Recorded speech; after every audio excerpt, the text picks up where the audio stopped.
Sartre mengatakan, Tuhan telah wafat, tapi bagi saya, Tuhan itu hidup.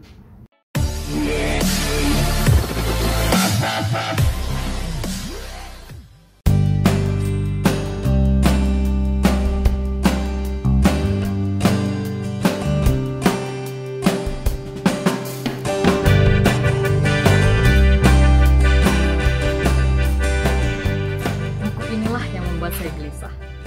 Sebelumnya saya bakalan perkenalkan diri dulu. Halo semuanya, nama saya Miarnida Silva. Saya bersekolah di program studi sastra Inggris Universitas Nagayarna. Buku yang saya pegang ini berjudul Sastra dan Religiositas.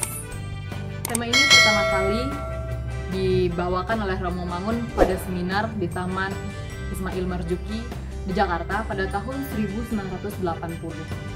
Menariknya lagi, pada saat itu ada dua penerbit yang menawarkan Romo Mangun untuk menerbitkan buku yang berjudul Sastra dan Religiositas ini, yaitu Canisius dan Sinar Harapan yang diterbitkan pada tahun 1982.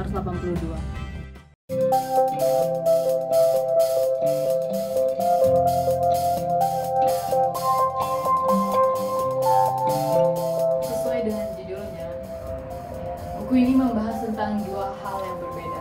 Yang pertama adalah sastra. Sastra sendiri itu adalah ekspresi dari refleksi hidup manusia yang berupa tulisan. Refleksi itu sendiri mengandung makna, dan yang ini juga bisa memberikan pembelajaran bagi setiap orang yang membacanya. Religiositas itu sendiri merupakan sikap dasar yang dimiliki oleh setiap individu yang muncul pada saat dia merasakan relasi dengan sang penciptanya. Ini bisa berupa rasa syukur, bisa rasa ucapan terima kasih, dan lain sebagainya. Nah, untuk itu tentu ada hubungannya antara sastra dengan religiositas. Sastra itu biasanya bakalan berisi tentang nilai-nilai moral atau nilai-nilai tentang kemanusiaan. Nah, apa hubungannya dengan religiositas? Religiositas ini kan sikap dasar yang dimiliki oleh manusia. Itu bisa jadi sikap rasa syukur, rasa percaya, dan lain sebagainya. Hubungannya itu bisa dilihat dari moral value yang diberikan oleh sastra itu sendiri. Seperti pada karyanya Pramudia Anantatur yang judul bukunya Anak Semua Bangsa. Dari buku tersebut, Romo Mangun menggarisbawahi tentang nilai-nilai kemanusiaan yang disampaikan oleh Pramudia Anantatur. Dari buku tersebut, Romo Mangun menggarisbawahi tentang bagaimana orang Hindia Belanda menindas pribumi atau orang Indonesia.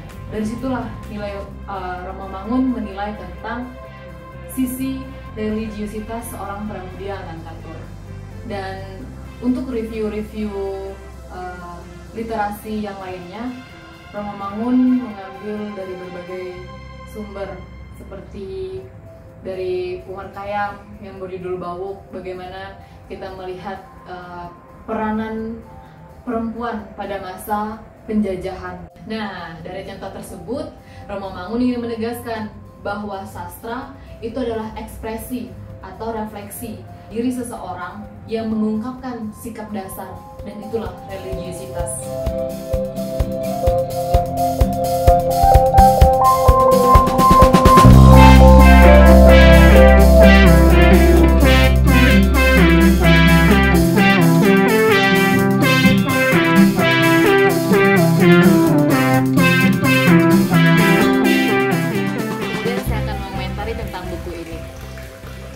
Halamannya hanya 154 halaman, dan itu terbilang tipis. Namun, buku ini syarat akan makna.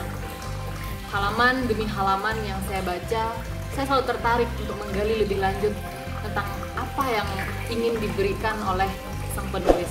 Dan lebih menariknya lagi, sastra di dalam buku ini mencakup tentang kehidupan, tentang banyak hal seperti feminisme, Marxisme, psikoanalitik, semuanya ada di dalam buku ini.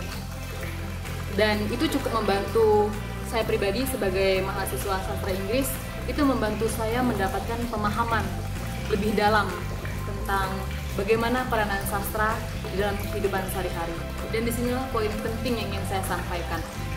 Saat sekarang ini, literasi hanya melek akan baca dan tulis. Namun untuk memahami literasi atau sastra itu sendiri, kita perlu pemahaman lebih dalam. Kita perlu merefleksikannya ke dalam kehidupan kita sehari-hari, menilik kembali apa yang sudah kita alami dan bagaimana kita berperilaku.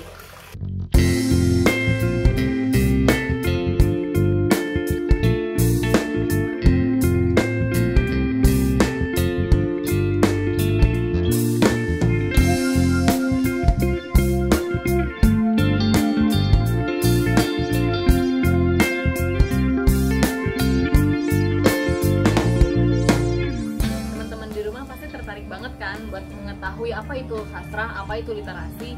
Itu tadi yang saya jelaskan hanya sebagian kecil dari isi buku ini. Yuk ikutan bareng kami di resensi dalam narasi kreasi Romo Mangunwijaya. Resensi dalam narasi adalah investasi kreasi masa depanmu.